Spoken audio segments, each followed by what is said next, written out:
Olá, pessoal, bom dia, muito prazer estar aqui na presença de todos vocês.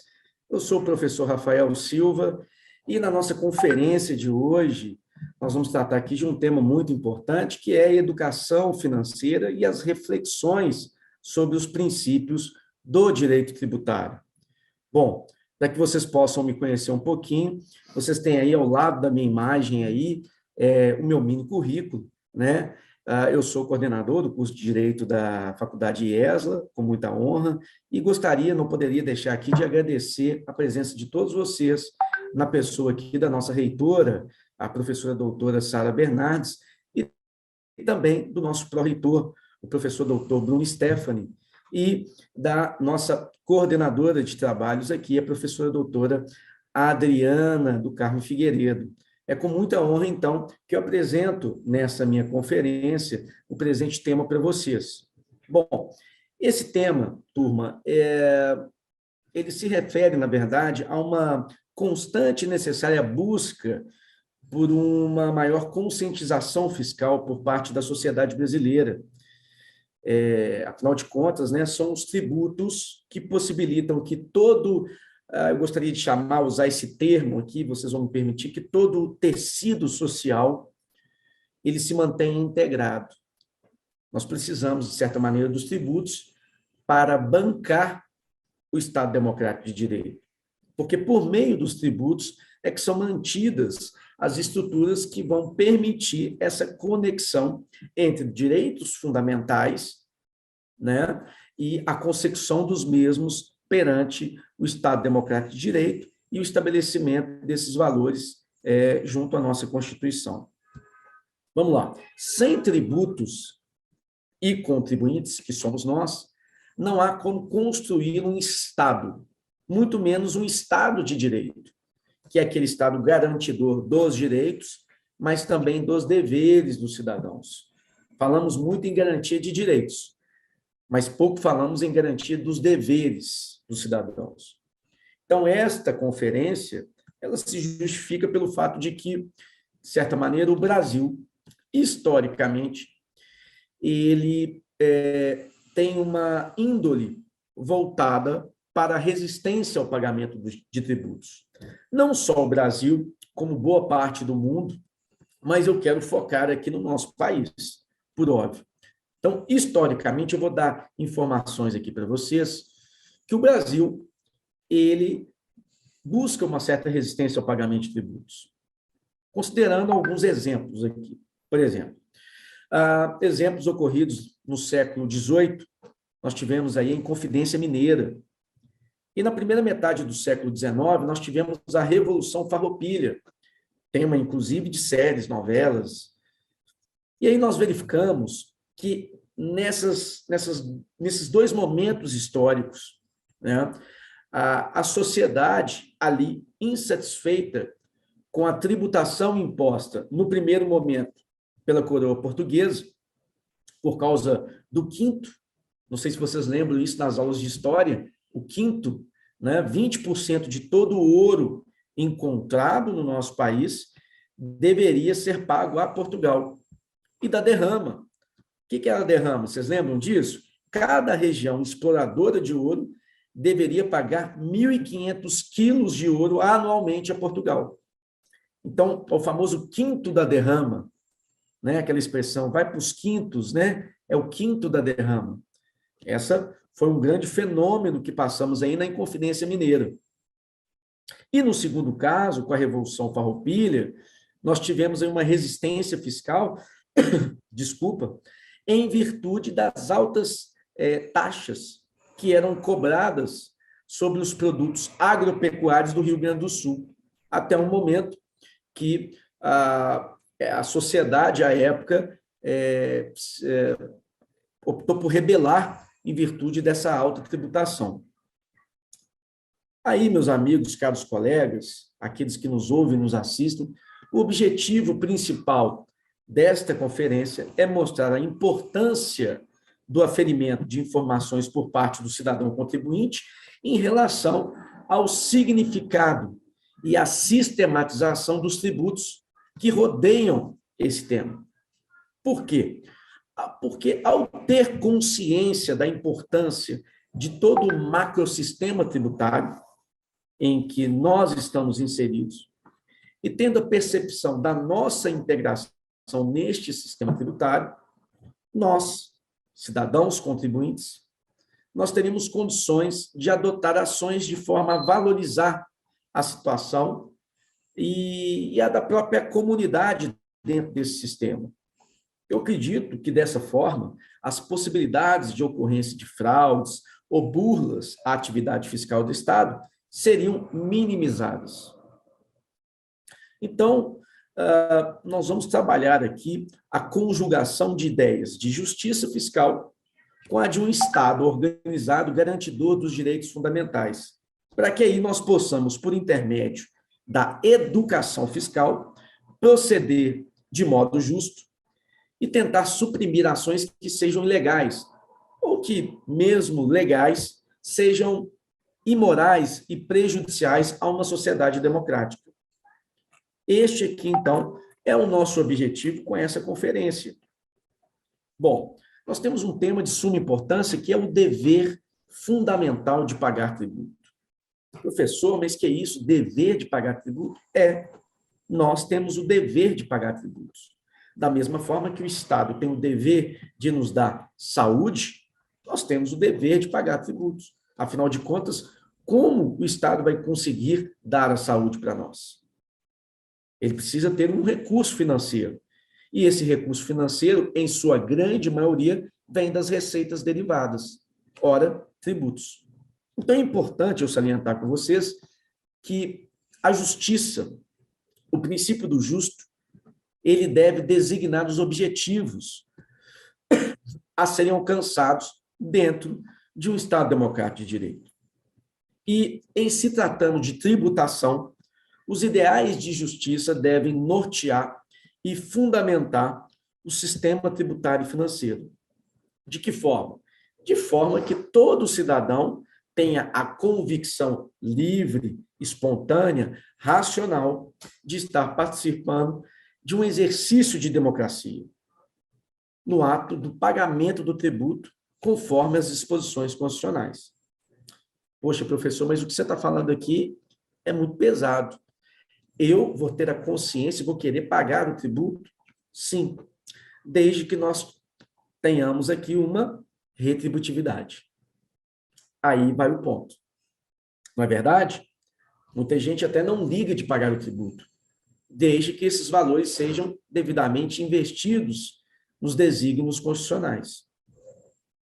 Ora, para o funcionamento pleno de um Estado, eu já disse para vocês que é imperativo que os cidadãos eles se sintam responsáveis pela manutenção do Estado.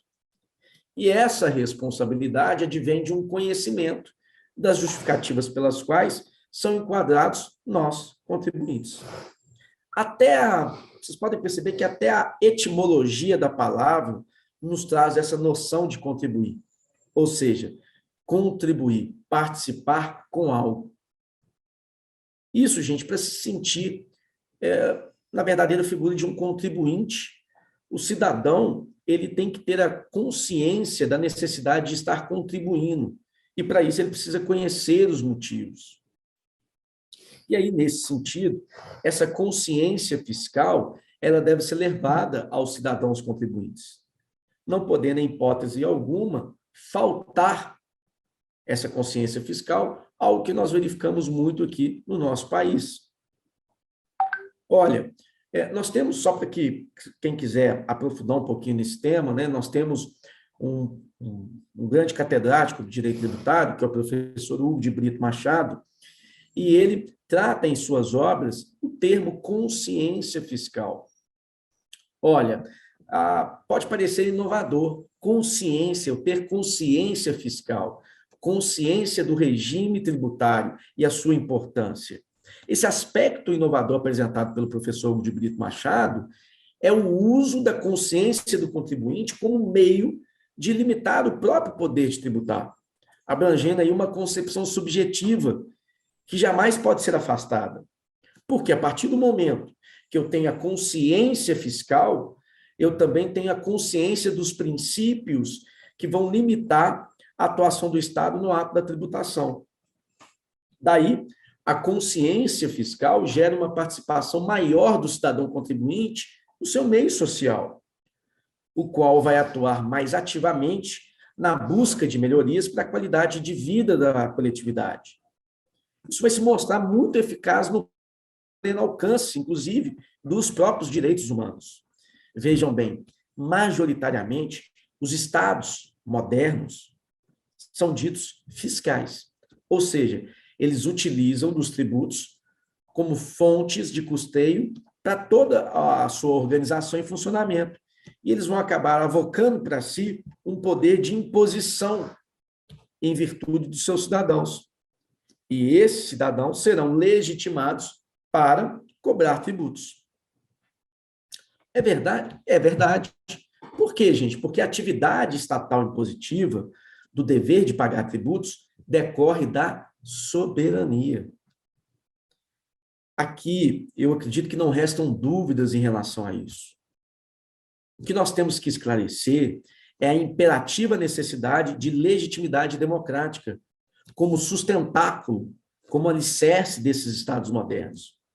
Essa legitimidade, ela emana dos seus cidadãos e ela só se valida por meio da consciência desses cidadãos em relação ao que está ocorrendo no seu meio social e ao arredor e derredor do exercício da sua cidadania. Em um Estado fiscal legítimo, democrático, é imprescindível que, para ver-se garantidos os direitos, o cidadão não pode se excusar de exercer os deveres. É uma via de mão dupla. As responsabilidades do cidadão devem ser instadas como forma de equilíbrio entre liberdades pessoais e necessidades comunitárias. Até porque essa ponderação de interesses é de suma importância para a estabilização das relações sociais estatais.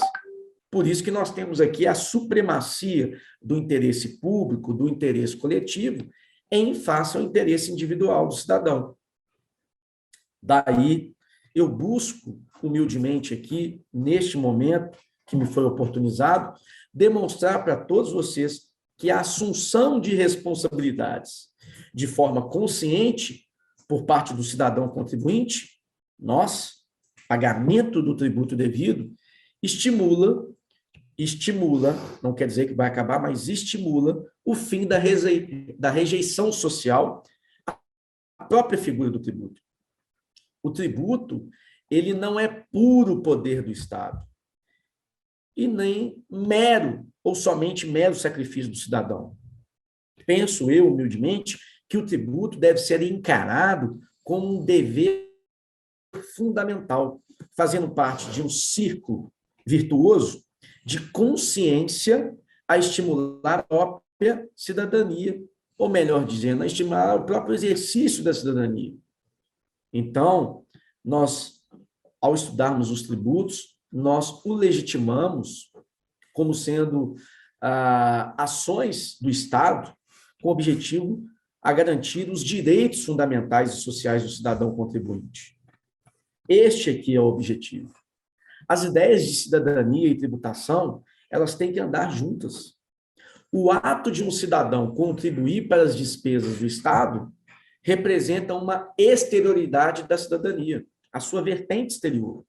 Nos dias atuais, em que o Brasil, e todo mundo, né, gente, enfrenta uma crise política e econômica sem precedentes, a ideia de consciência fiscal, e aqui tratada como uma consequência lógica da educação fiscal, praticamente inexistente no nosso país, seria de suma importância para ajudar o nosso país a superar esses problemas. No caso brasileiro, entretanto, penso eu que há uma grave peculiaridade que prejudica essa ideia de consciência fiscal. Por quê? Porque a corrupção no país atinge índices alarmantes e o desvio de dinheiro público ele é constatado diariamente nos nossos noticiários, o que faz com que a sociedade desacredite do verdadeiro papel do tributo. Eu não vou pagar porque eu sei que esse dinheiro não vai ser utilizado de maneira correta. Mas pensar somente dessa forma acaba subvertendo todo o sistema fiscal de um Estado democrático de direito. E ainda compromete o futuro do nosso país, porque o Estado brasileiro e a sociedade brasileira como um todo, ela sempre vai depender da arrecadação dos tributos. Isso é um fato. Isso é um fato. Então, o cidadão contribuinte, ele tem que apresentar uma justificativa mais concreta, ou até mesmo numérica, para uma questão como essa. Mas, para isso, o governo ele deve se municiar do verdadeiro gasto, da verdadeira injeção de dinheiro e do devido cumprimento da contraprestação desses valores. Então, o governo também ele tem que se municiar disso. Porque como falar em educação fiscal se eu não tenho possibilidade de exigir uma contraprestação? Se eu não tenho uma possibilidade de conscientemente fiscalizar a tributação?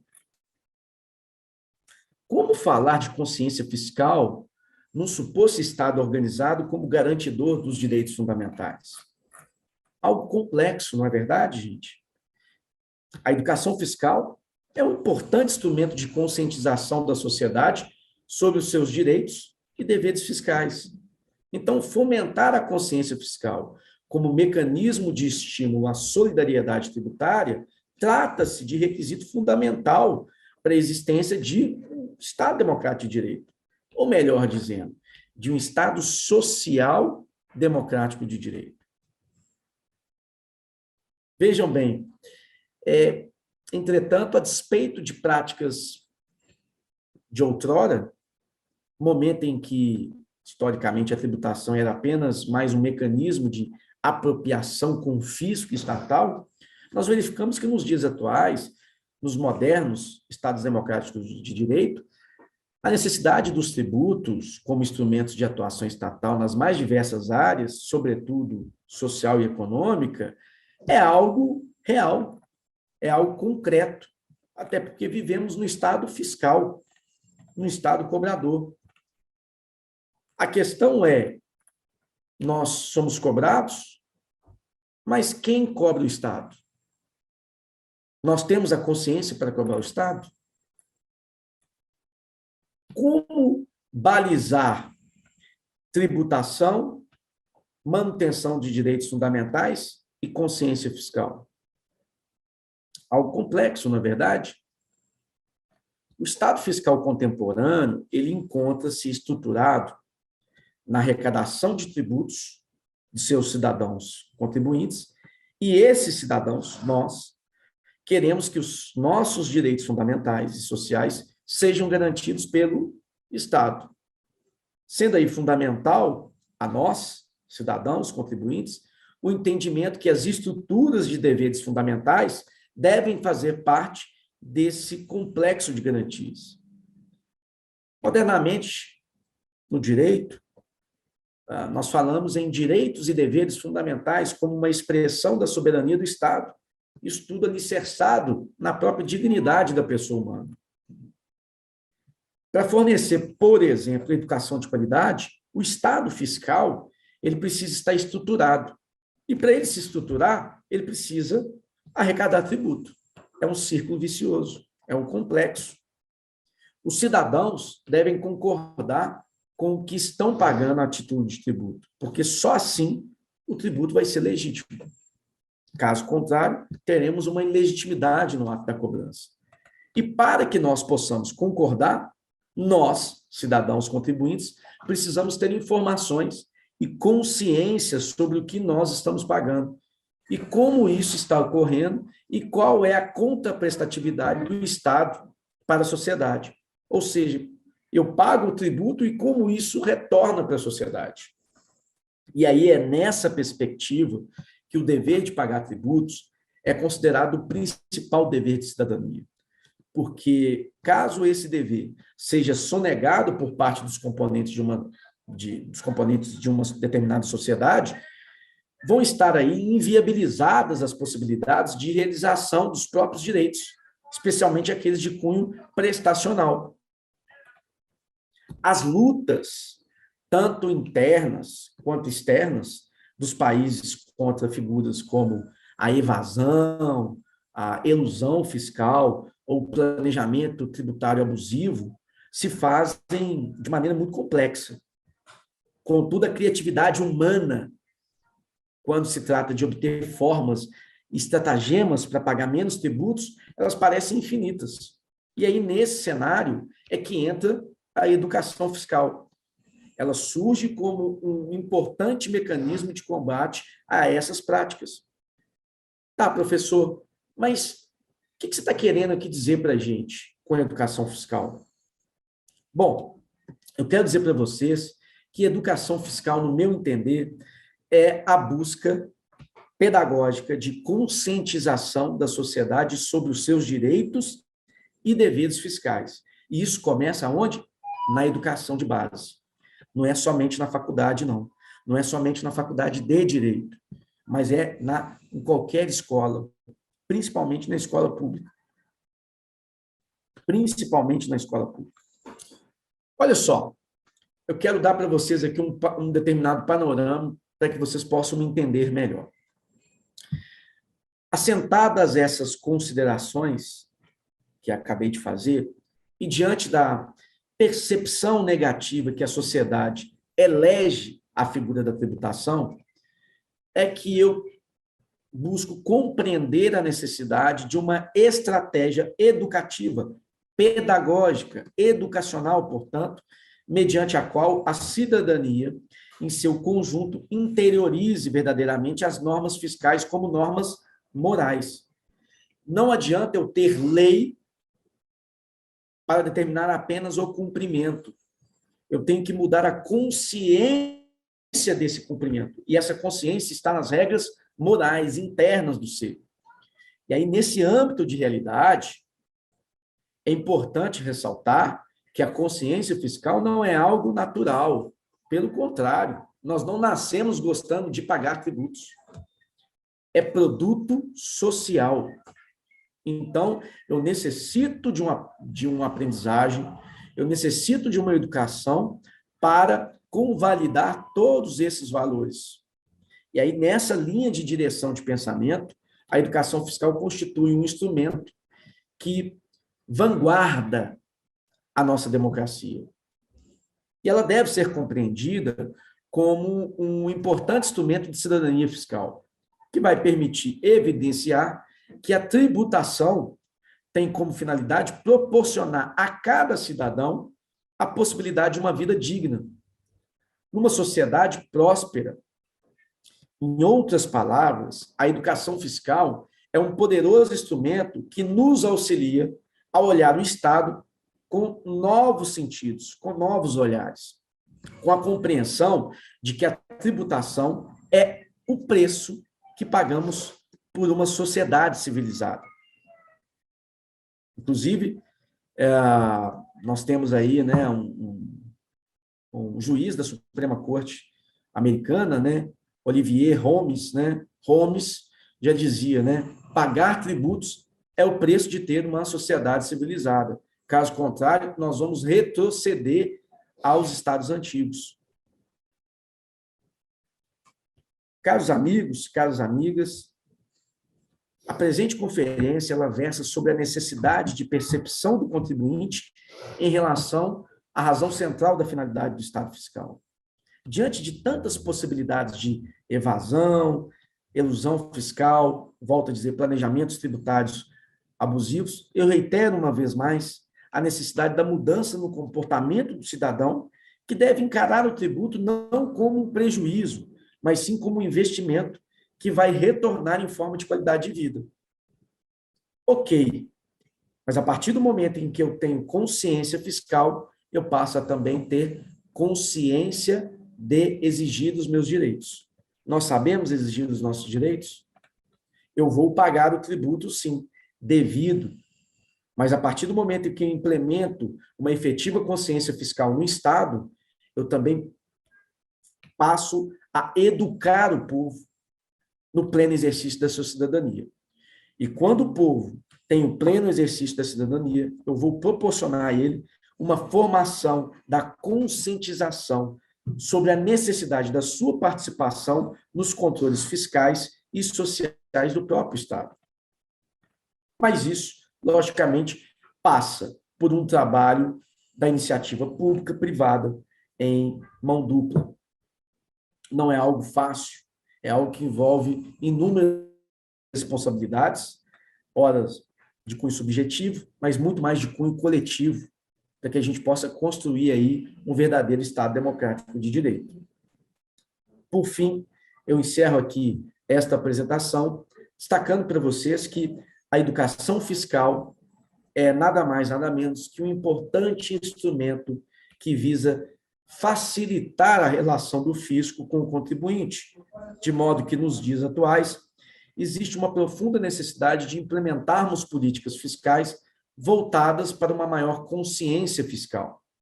Isso não vai gerar apenas uma maior arrecadação aos cofres públicos, mas também irá gerar uma maior conscientização dos direitos que nós, cidadãos, temos perante a Constituição. E aí possamos, a bem da verdade, cobrar esses direitos. É imperioso que nós, cidadãos, recebamos formação e informação e mais informação acerca da função do Estado, das formas de financiamento das suas atividades, do modo como ocorre o financiamento da administração tributária e de como é o procedimento para o recolhimento correto dos tributos.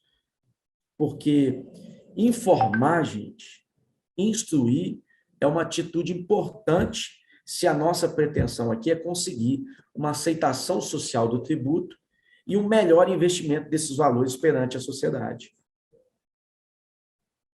Por fim, eu não espero aqui, com essa proposição, acabar apenas por meio da educação fiscal com a existência do planejamento fiscal ou com a existência de condutas ilícitas do não pagamento do tributo ou descumprimento fiscal que é existente não só no nosso país, mas em todo o mundo. Mas sim a urgência da implementação por parte dos poderes públicos desta política educacional fiscal mais eficiente, ou melhor, uma política que até então é inexistente e vai ser uma verdadeira política eficiente perante o Estado, ela possa trazer uma via de mão dupla entre relação fisco, contribuinte, contribuinte e fisco, a fim de que nós possamos aí atender os nossos desígnios constitucionais no Estado social-democrático de direito. Espero que vocês tenham gostado desta reflexão, desta proposição que eu trouxe aqui hoje para todos vocês. Deixo aqui um grande abraço para todos vocês, um excelente trabalho aí durante as nossas conferências, o nosso congresso, e fiquem com Deus, um forte abraço do professor Rafael Silva. Tchau, tchau.